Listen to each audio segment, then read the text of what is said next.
For a tasty midweek dinner, try this quinoa and tuna butternut pumpkin, made with Serena tuna in oil, Italian style.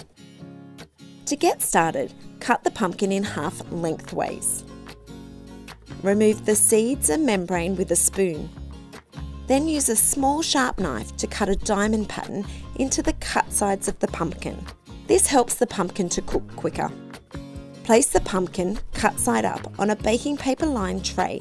Pop in a 180 degrees Celsius preheated oven and bake for 50 minutes or until the pumpkin is just tender. Meanwhile, rinse the quinoa under cold water until it runs clear, then drain well.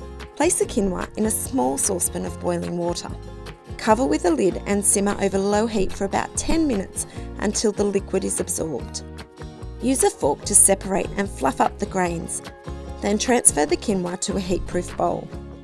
Next, pour the oil in a frying pan over medium-high heat. Cook the onion, celery and garlic, stirring for about 5 minutes or until the vegetables are tender. Add the spinach and give it a toss to combine. Allow the spinach to wilt slightly, then add the spinach mixture to the quinoa with a lightly whisked egg and some of the oregano. Stir until the mixture is well combined.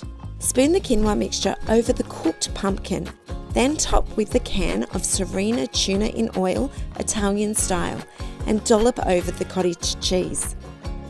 Cover with foil. This will prevent the quinoa from drying out. Then return to the oven for 20 minutes. Remove the foil and bake for a further 10 minutes or until the pumpkin is tender and the quinoa is heated through. To serve, sprinkle the pumpkin with some oregano leaves and toasted flaked almonds. Finish by seasoning with a little pepper. This quinoa and tuna butternut pumpkin is full of veggies and protein. It's a great recipe to try for dinner this week.